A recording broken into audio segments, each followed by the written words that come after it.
كل الله سيدي عكاشة، وكانوا يمشوا ويديروا العادي والزرادي ويمشوا في وسط الطرق ويديروا فرد كبير معلم بكذا، والبندير يمشي والنصارى يقول لهم الباطمات ويرموا لهم في الدوارة.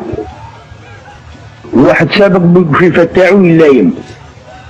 الكبار راهم شافوا والصغار نقول لهم التاريخ تاعنا كيفاش كان فرنسا تلعب علينا. شفت كيف؟ يمشوا وراهم يلايموا في الدراهم والنصارى يرموا لهم حتى وين رايحين؟ قال سيد مبارك يلحقوا ثم ينذبح هذاك الثور ويطيبوه ويقعدوا 7 ايام و7 ليالي والبندير يخبط وتلاه ليه وربي ها وفرنسا زيد تساعدهم. شفت كيف؟ كان هنا في الغرب هذا سيدهم عابد اللي كانوا النساء يغنوا به في العراس، لما تلحق الموسم نتاعو خرجوا في الجريده سيدهم عابد والحق الوقت تاعو واش يسموها سكة الحديد كانت تدي ب4 دورو يقولوا ولا 2 دورو، ولا كانت تدي 2 دورو ولا 1 دورو ينشروها ويكتبوها بالتباشير في القطار اللي يبغى يركب راهي ولات بدورو تشجيع. شفت كيف؟ وراه كل شيء ثم خالص 7 ايام و7 ليالي هما في الغرب، ويروحوا ثمايا الجوفرنور تاع فرنسا دايرين له الكرسي تاعو وحده والمير والقايد والباشا والباشاقه وفلان وفلان وقاعدين كل فيس تعرفوا على وجه الارض تلقاه ثمايا في هذاك الموسم تاع سيدهم عابد. احنا نفكروا فرنسا على تعاون هذا. لما جت تبني مدرسه، لما جت جمعيه العلماء المسلمين جت تبني مدارس في انحاء الجزائر، عرقلتها فرنسا وقالت غير هذه ما تكونش، راكم بانين الزوي يكفوكم الزوي. قالوا لا احنا ما نستعرفوش بالزوي. جمعيه العلماء قالت احنا ما نستعرفوش بالزوي، احنا نستعرفوا بالقران، نستعرفوا بمدارس تقرر القران كما فهموه الاولين. علاش فرنسا تعارض هذه وتعاون هذا؟ شكون فيكم يعرف الشيخ يحيى رحمه الله؟ الشيخ يحيى معلم رحمه الله وكيف سي صادق وليدو راه خاطبا سي صادق، كان من جمعية العلماء رحمه الله وقرر القرآن 50 سنة، عاش معنا في مكة 6 سنين. يعني هذا التاريخ كله راني نستقيه منه ومن جد هذا الله يرحمه ثاني الحاج ولا بن هذا كان من جمعية العلماء. يعني تاريخ صحيح مش ما هوش مزور. هذا الشيخ يحيى هذا كان مرة يدرس رحمه الله في الشبلي في مدرسة هناك، يعلم الناس التوحيد ويعلمهم العقيدة الصحيحة ويعلمهم كل شيء. مرة في المسجد كان يدرس واحد أرماله سؤال، ما أدري الإنسان ذاك على نيته، ما أدري الإنسان هذاك بياع كما يقولوا حركي. قال له يا سيدي الشيخ اللي يعلق النياشين هو شعبي كما حنايا ويصلي في الجامع ويعلق النياشين تاع الماريشال جوف ويعلق كذا، الحكم تاعو؟ قال له كافر، علق حاجة تاع فرنسا احنا ما عندنا الا ملة الاسلام كفر. المهم خرجوا راحوا، جت استدعاء للشيخ يحيى، راح للمير. شوفوا يا اخواني العبارة اللي قالها له تتعجبوا فيها هذه الكفرة كيفاش كانوا خططوا. قالوا اسمع الشيخ يحيى، علاش راك ديمونطي رصان الناس؟ راه ديمونطي في رصان الناس باش يفهموا، خليهم نايمين، علاش راك تحرك لهم في رصانهم؟ قال له واش درت انايا؟ قال له انت يفتيت لهم قلت لهم القرايه على الميت و3 ايام و40 يوم هذه كلها بدعه ما كاش منها وكذا والصحابه ما داروش. قال له واش دخلك في هذا الشيء هذا؟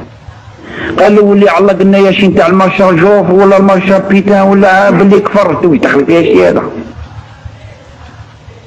قال له يا مسيو شكون قال لك؟ بدا يضحك الرومي، بدا يضحك ونظر هكذا.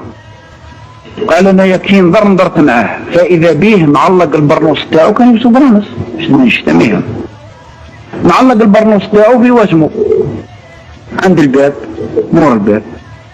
صاحب البرنوس هذاك هو اللي جالس في الصف الاول، الرومي جالس في الصف الاول، سالو خرجوا انت شكون يعرف؟ يجي يسمع. قال له انايا تعرف صاحب البرنوس هذا؟ قال له انا عارفه. قال له انت هو؟ قال له انت اللي كنت على اليمنى في الصف الاول هذا؟ قال له انا سمعتك بودني ما قال لي حتى واحد. وفعلا وداوه للحبس وتعذب وتمرت غير على هذيك الكلمة اللي قالها. باش تشوفوا فرنسا ما كانتش يعني ما جلستش 130 سنة بالنعاس، كانت تخطط لنا التخطيط بتاع جهنمي تجوش تتصوروا. لما ردتنا احنا مخرفين ومشركين وراه داخلين في الشراب نهار الجمعة، قولوا لي بربكم رب سبحانه غير على ناس كيما هذو. احنا يا خلوا قضية حسابية كما قلت لكم، خلوا احنا صريحين وعقلاء. لما يلتقى كتابي يعني راجل عنده كتاب يهودي ولا نصراني ويلتقى واحد مشرك، شكون مليح عند ربي؟ قولوا يعطيكم الصحة. الحمد لله اللي فهمتوها. الكتابي رب سبحانه جعل له نصوص في القرآن ومعاهدات غير معاهدة المشركين، أما المشركين لا ذم لهم ومن نلقاهم نقتلهم إلا أن يتوبوا إلى الله. فإن تابوا وأقاموا الصلاة فإخوانكم في الدين، كي يتوبوا ويقيموا الصلاة كما احنا خاوتنا. أما ما دام ما زالوا مشركين السيف لهم. احنا رب سبحانه رمانا قال لكم مشركين روحوا خلوا صراحة يحكموا فيكم ويقودوكم كما بغي. رب سبحانه يقول في القرآن قل ما يعبأ بكم ربي لولا دعاؤكم. وش هي الآية هذه؟ ايش معنى الآية هذه؟ قال ربي سبحانه انا ما ندير لكم شعبر وما ندير لكم حساب ولا ندير لكم وزن لولا دعاؤكم، يعني لولا توحيدكم ولولا عبادتكم. هكذا فسرها سيدنا العلماء جزاهم الله. قال ربي سبحانه انا والله ما ندير لكم حساب وروحوا الا اذا عبدتوني حق عبادتي ووحدتوني حق توحيدي ندير لكم حساب تصبحوا من عبادي. اما ما تعبدونيش وكما راكم تعبدوا في القبوب وفي الشجره وفي الحجره وفي سيادكم كل موسم يوم العام 12 دايره المواسم عند القبور.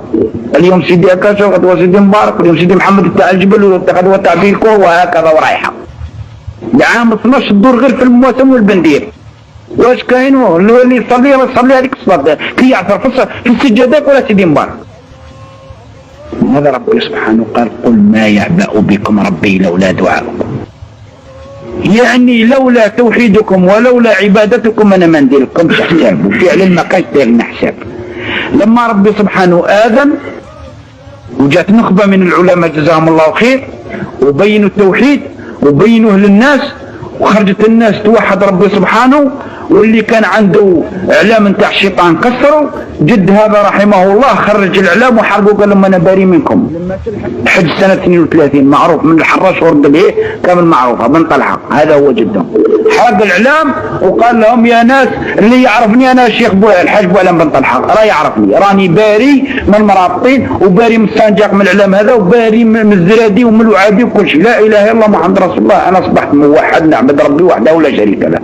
وجاب زهدارة تاع النار ودخل فيها الاعلام هذا اللي كان يخرجوه هو مولاد احمد، يخرجوه راح للحراش والناس تبع فيه حرق هذاك الاعلام هذا. قال لهم خلاص تبت الله وتاب واصبح ملازم للشيخ طيب العقبي. والشيخ طيب العقبي رحمه الله ما كانش يشرب حليب البقر الا من المزرعه نتاع هذا الناس هذو جزاهم الله خير، ربنا يبارك فيهم ان شاء الله. اذا نرجعوا للتاريخ كيفاش فرنسا كانت تخطط لنا. يتعاون المرابطين وتعاون اصحاب الزرادي وتعاون اصحاب الوعادي وتعاون كل صاحب بدعه وصاحب فكره، الا الانسان اللي بغى يقيم حد من حدود الله ولا بغى يفهم دينه صحيح مستعرفوا بالقران، مستعرفوا بمدارس تقرر القران كما فهموه الاولين. علاش فرنسا تعارض هذه وتعاون هذا؟ علاش فرنسا تعارض هذه وتعاون هذا؟ علاش فرنسا تعارض هذه وتعاون هذا؟ علاش فرنسا تعارض هذه